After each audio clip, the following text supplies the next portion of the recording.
Welcome to the Bitcoin Obituary graveyard. This is the place where all the claims about Bitcoin's demise come to rest themselves.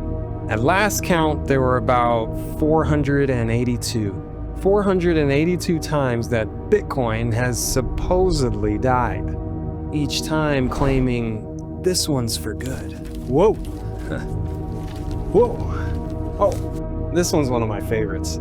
2011, rest in peace, Bitcoin. The price, about 30 cents. Oh, this one over here, 2017, the bubble has burst. The price, around 4K. Oh, and this one here, this is from just last month. That's the funny thing about a corpse that keeps producing blocks every 10 minutes. It doesn't ever really rest.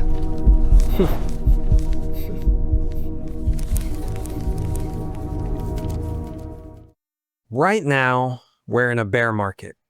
Maybe you bought the top. Maybe your portfolio is a shade of red that you didn't know existed. Maybe you're lying awake at night wondering if all those people saying this was a Ponzi scheme were right all along. So let me make you a promise. By the end of this video, the price of Bitcoin will matter a lot less to you. And not because I'm going to tell you that the price is going back up. I mean, maybe it is. But I don't know what's going to happen with Bitcoin next week, and neither does anyone with a YouTube thumbnail and a big red arrow. It's because I'm going to explain the difference between Bitcoin the price and Bitcoin the thing. And once you understand that distinction, you can't be so easily shaken out. I'm Zach, and this is The Standard.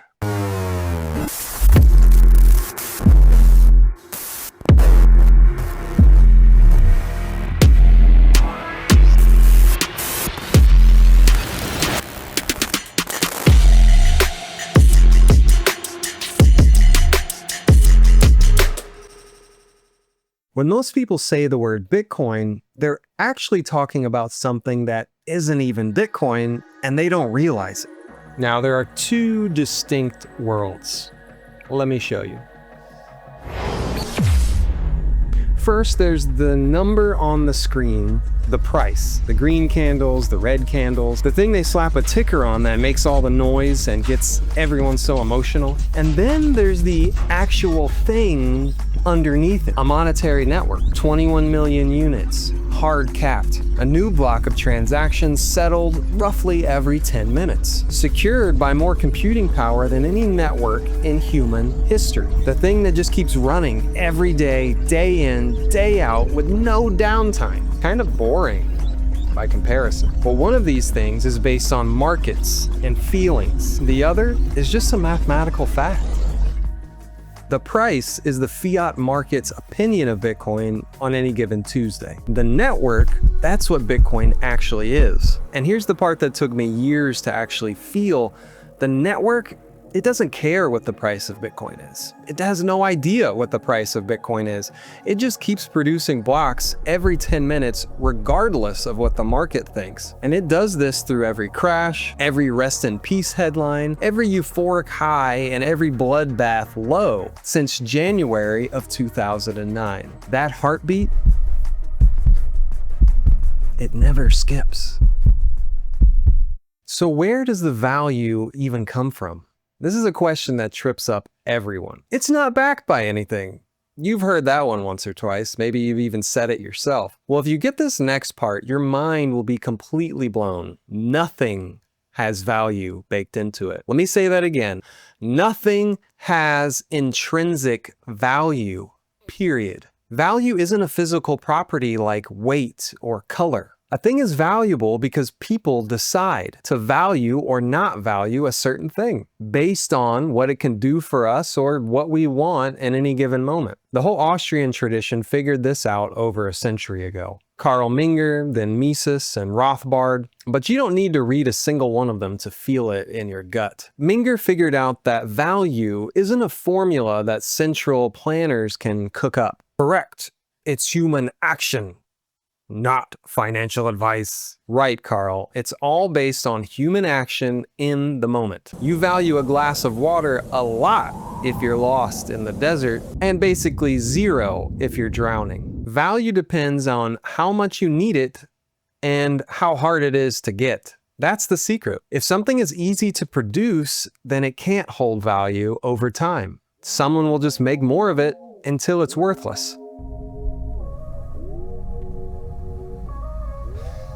See, gold was never valuable because a king declared it. Gold became money over thousands of years because of millions of people making millions of individual choices, discovered that its properties were worth using as money time and time again. It was scarce enough that people weren't tripping over it walking down the street, but abundant enough that anyone could come across it or earn it. It was durable. It wouldn't just erode after so many trades or while hiding under your bed. You couldn't fake it because the look and feel were recognizable by anyone. You could divide it by melting it down and recasting it into new coins, or shaving it into smaller bits. Nobody held a vote on this. It just emerged over time through human use. And the dollar in your pocket? That started life as a receipt for gold, a promise. And then over the last century, that promise got deleted.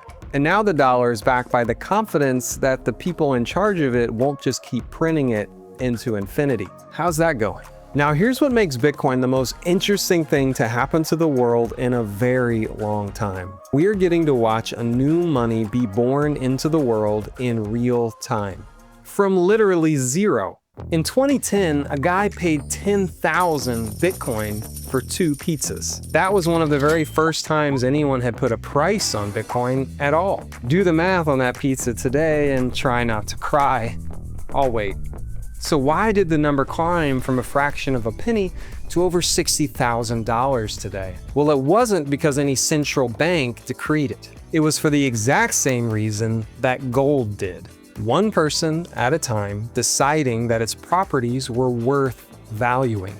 So what properties are those? Well, it's provably scarce, locked at 21 million coins. It's impossible to counterfeit and is audited by a global network every 10 minutes. It's sendable anywhere on Earth without asking for anyone's permission. And it's truly yours if you hold the keys in a way that nothing else in history has ever been.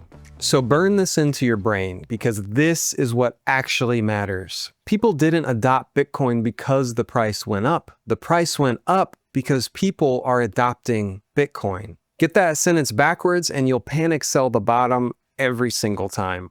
So let's talk about 2 lines. One line is the price. Up 100%, down 80, up again. This is the line everybody's watching. This is the line that ruins people's sleep. And I'm gonna let you in on a little secret about this line. It's almost entirely noise. So who's jerking it around?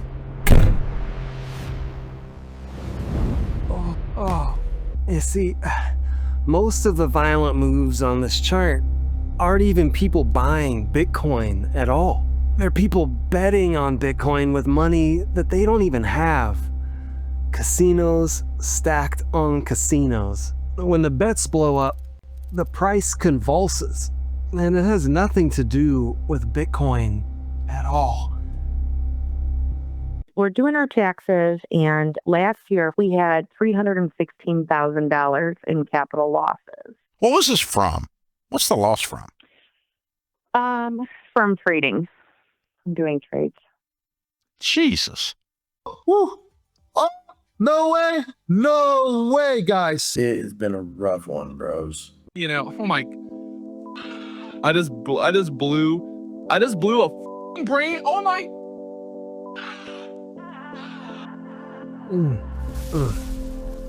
Then you've got the fact that the entire global market, the one all of us depend on, to buy the stuff that we need to live, it's manipulated from the top down. Fed chairs, government officials, CEOs, who are often in bed with and funded by those same Fed chairs and government officials. Oh yeah, and bankers. So many bankers. A central banker clears his throat about interest rates, and every risk asset on Earth goes into a death spiral.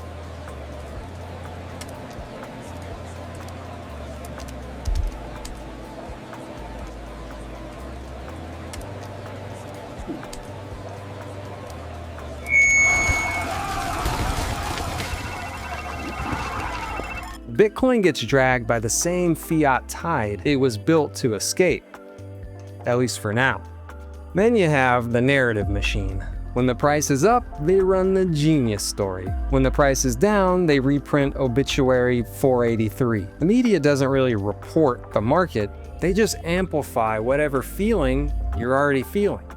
Let's move on to Bitcoin, shall we? That's a virtual currency. We're going to talk about the cyber threat now. And who's ever heard of the Bitcoin? It's even been called the future of money, the Bitcoin. More on this cryptic and still somewhat confusing currency that is Bitcoin. Feels like there's some more fundamental issues within the crypto industry now. Based on what I'm talking, like everyone I'm talking to in the crypto industry, there's a crisis of faith. You'd have to be an idiot not to know how much risk you're bearing if you purchase Bitcoin. The value of it, I mean, look at the chart, is sinking and skyrocketing. This is a commodity. It's no different than the tulip mania of the 1600s. That it's this Japanese guy, but others say no, that he's a fake name, it was a pseudonym. I mean, you're literally putting real money onto a system that we don't even know who created it. Is this legitimate in your view? It is legitimate, and it is a fascinating experiment. It's an interesting brainchild, though. It really is, for people around the world who are upset with fiat currency. And Wall Street is stepping back from Bitcoin. Major banks like Goldman Sachs, Morgan Stanley, and Citigroup reportedly shelving their plans to trade cryptocurrencies due to insufficient interest. My next guest heads digital asset strategy at one of the world's top investment banks and says appetite for crypto-linked products from institutional investors will only grow in the coming year. Then you have the whales, big players sloshing size around, liquidating the little guy and causing that line to go every which way. In a young, thin market, a few actors can move the price a lot, and all of it is just noise, just like a whale in real life. You put one in a tiny pool and it can splash the water around and get everyone else wet. The market isn't as liquid, so they can affect everyone else a lot more. But as the market gets more liquid, or in this case, that same whale in a big ocean, its splashing doesn't really seem so impressive anymore. In fact, it's a lot calmer.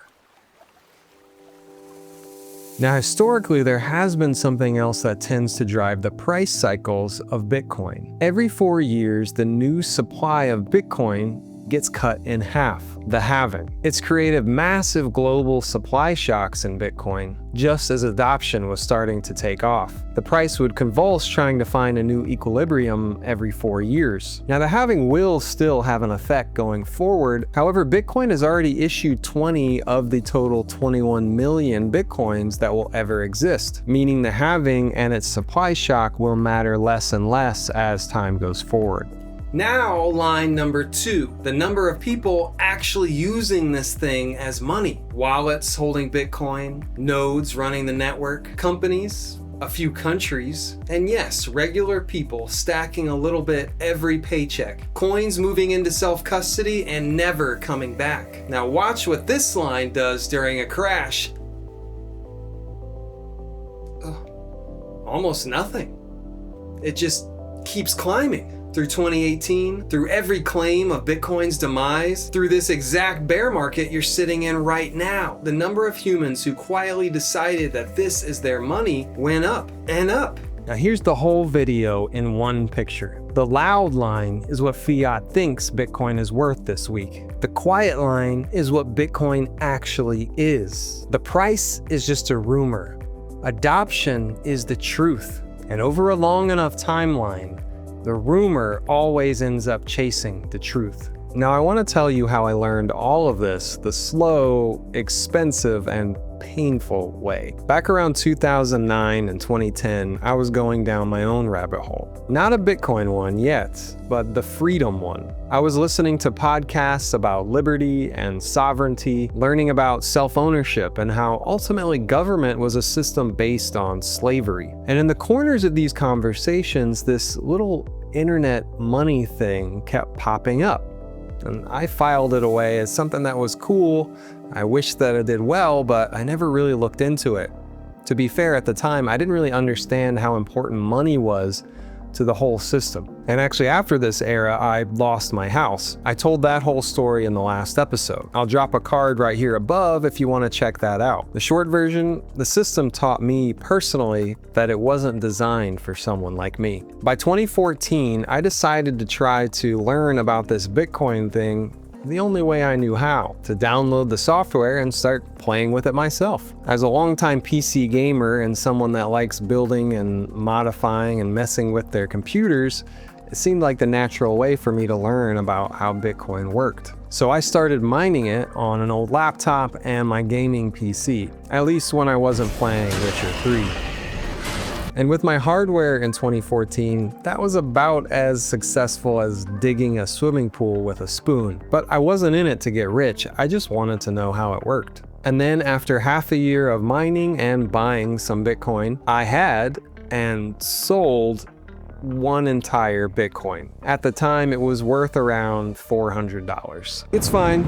I'm fine. This is fine. Then fast forward to 2016, right before the huge run-up in Bitcoin, I rediscovered it. But this time I had enough foundation to actually get it. The price was up from when I had sold it at 400, but not by too much that it scared me away. And I made the one decision that changed everything for me. I stopped trying to be smart. I stopped trying to time the market. I just started buying a little bit of Bitcoin with every single paycheck. I didn't time it. I didn't check the charts every morning. Okay, yes I did. But I just stacked. So it was all smooth sailing after that. Oh, nope, it wasn't. Then it crashed in 2018 and I was in the red for years. But I kept buying. I stuck to my plan of buying a little bit with every paycheck because I had seen what could happen to the price. It goes up, it goes down. Everyone I'd ever told about Bitcoin got to make fun of me at Thanksgiving that year, but I just kept buying anyway. Why? Because somewhere inside of me, a switch had flipped. When I lost my house, I realized that bankers owned my future. When I started holding my own keys with Bitcoin, I realized I owned my future. I stopped owning Bitcoin as a bet on the price and started holding it as a conviction for what it was. An exit strategy, a way to support a system that doesn't support endless wars, bailing out the banks, and allowing the worst people to control the money printer, which affected all of society. And here's what happened while I was busy holding. I got married. We started a family together. And somewhere along the way, without any dramatic announcement or plans, my family ended up living on a Bitcoin standard, saving in it, thinking in it, measuring our future in it instead of the dying fiat currency that's designed to melt. Here's what I want you to take away from my very expensive education. Understanding Bitcoin isn't an event that happens and suddenly you understand everything. It's a process, and a long one. Nobody gets it in a weekend. You get it in layers over hundreds of hours, and that journey looks different for everyone, depending on your background, where you come from, what your specialty of understanding is. But here's the gift waiting on the other side of that process. Once you really understand the difference between the price and the thing, the moves stop owning you. Part of that is just math. Dollar cost average enough for years, and the day-to-day price swings seem a lot smaller in the rear view. But most of it isn't math. It's conviction and understanding built over time. Because when you understand what the fiat machine really is, I mean really understand it, a machine that funds wars that nobody voted on, that has historically bankrolled empire and slavery, that manipulates the price of everything, including the money itself, then you understand that Bitcoin is the first real exit that humanity has ever had. Then a red candle just seems like some weather. It's not a threat to your worldview. It's a discount or it's noise. And either way, the next block shows up in 10 minutes regardless. And that's why I sleep fine. Not because I'm rich. I'm not. It's because I know that heartbeat didn't skip. So, one practical thing before I wrap up, because it's the part that makes everything I was just talking about possible. You can have all the conviction in the world. You can know the price is just noise. You can be ready to sleep through every crash and still lose. Because most people don't actually own their Bitcoin. They own a number on an app or even worse, a leveraged number sitting on an app. The exchange holds the actual coins. You hold a promise that can get liquidated or rug pulled by the exchange at any time. And think about what that means. You went through all this trouble to escape a system built on trusting other people with your money and ended up just trusting them with your new money. That's not owning Bitcoin. That's a bank with a nicer app. And you already know how those stories tend to end. The network keeps its promise. It has one block at a time every 10 minutes for 17 years. Don't undo that by parking your coins somewhere that makes no real promise at all. It's the difference between a red candle being weather and a red candle being the last time you see your money.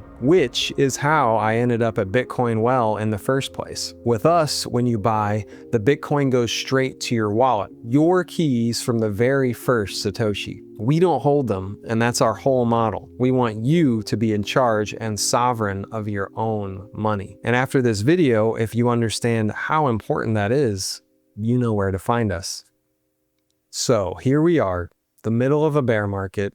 Everyone is miserable. Obituary number 486 is trending, and I'm going to leave you with the only thing that's actually true. The price will do what it does. It'll rip your face off on the way up and break your heart on the way down. And the news will narrate every inch of it as if it means something. But underneath all of that noise, a quiet line continues to rise. More people every day choosing to save in money that can't be printed away while they sleep. And underneath that, a network that has never once asked what the price is. It just keeps its promise. One block every 10 minutes for 17 years. You're not early because the price is low. You're early because most people can't tell the difference between the price and the technology, between the rumor and the truth.